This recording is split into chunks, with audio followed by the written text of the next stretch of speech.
This is OwlUp, where learning happens in minutes, not hours. For a deeper journey, explore all our courses at owlup.co. Now, let's dive in.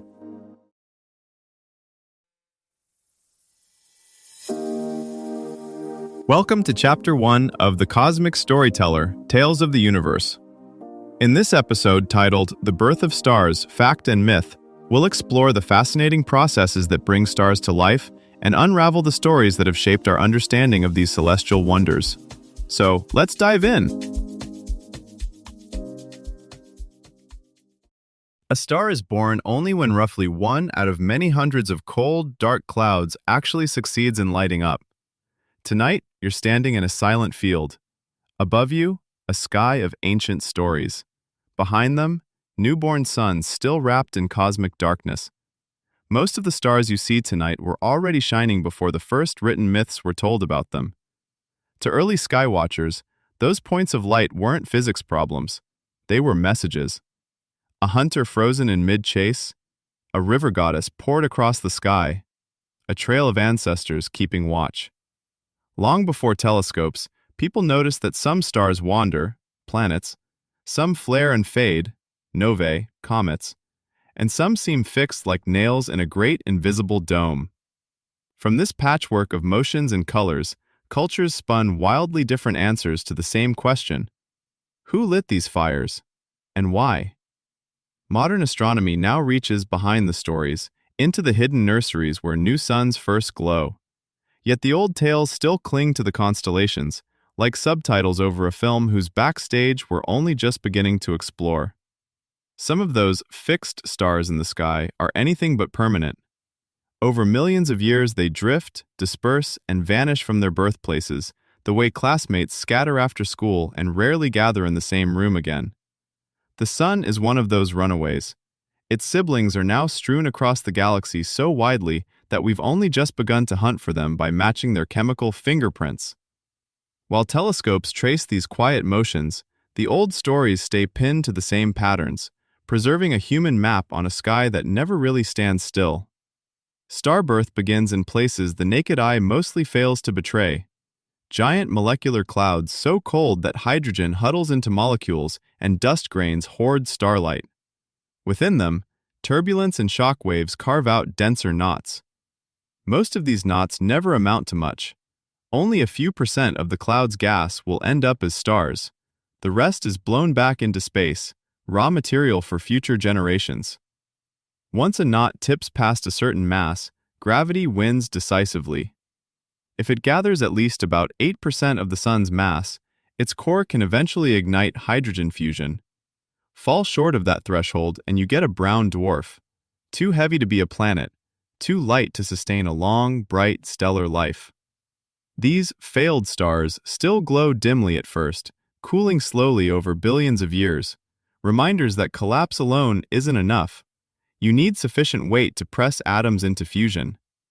The timing of this process depends strongly on mass. A future O-type giant can race from initial collapse to the main sequence in roughly 100,000 years, gulping matter and flaring into brilliance while nearby clumps are still only beginning to contract. Tiny red dwarfs take the opposite route. They assemble cautiously, taking tens of millions of years to stabilize, trading drama for longevity.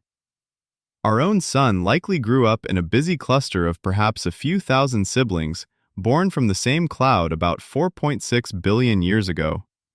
That setting was crowded and hazardous. Massive neighbors whose winds and explosions sculpted the environment, and perhaps even helped shape the outer architecture of the young solar system. Today, those siblings are scattered so widely across the Milky Way that they hide in plain sight among billions of unrelated stars. As new tools arrive, the story grows more detailed. In 2023, JWST's NIRCam instrument detected clear signatures of water vapor in a disk around a forming star only 1.3 million years old. Cosmically, an infant still wrapped in its delivery room blanket. Such observations show that the ingredients for oceans and, potentially, life can assemble very early, while the central star is still negotiating its own identity. Think of an ancient storyteller tracing a pattern in the sky and saying, "There, That's where the hero lit the first fire. Today, when astronomers look at the same region with infrared eyes, they often find not one fire, but a whole construction site of newborn suns. Some are still swaddled in dusty cocoons, some have carved glowing cavities, some are already clearing space for future planets. Here's where fact and myth quietly shake hands. Many cultures place divine forges, celestial courts, or ancestral campfires in the brightest, mistiest patches of the Milky Way, exactly where real stellar nurseries tend to crowd together. The hazy band that became a river of souls in China, a spilled grain trail in Greece, and a sky road in many indigenous American traditions is, in physical truth, a cross-section of our galaxy's most crowded neighborhoods. Seen this way, old sky stories weren't wrong so much as low resolution. They sensed that something special was happening in those glowing smudges long before the details came into focus. Soon, simulations will evolve starbirth the way weather apps evolve storms, testing how different cosmic climates shape suns and their potential planets. Missions like Roman will sweep wide, catching entire stellar nurseries in a single glance and tallying loner objects that never quite became stars. As this census grows, we'll not only retrace our sun's crowded childhood, but also map where galaxies are quietly stockpiling fuel for future generations of worlds. In the end, fact doesn't erase myth, it extends it. Future children may hear bedtime tales where deities share the stage with collapsing clouds and spectral lines, like authors co-signing the same book. Your night sky can be both a lab notebook and a library of legends, each star a footnote in physics, and a fresh prompt for whatever stories we tell next. To go deeper, here are 3 next steps. 1. Open NASA's Hubble site or ESA's ESA Sky in your browser and spend 10 minutes zooming into the Eagle Nebula, M16, and Orion Nebula, M42, comparing the real star-forming regions with what the episode described about stellar nurseries. 2.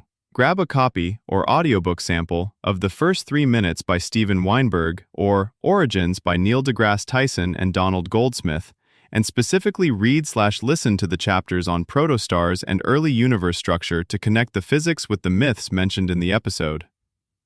3. Tonight, use a free stargazing app like Stellarium or Sky Safari to locate Taurus and Orion, then look up the associated myths, Greek, Maori, or Hindu, on the World Mythology section of the World History Encyclopedia site, and compare how different cultures turned those same star-forming regions into stories. This was OwlUp, your daily step forward. To keep learning with structured courses and more insights, go to owlup.co. Until tomorrow!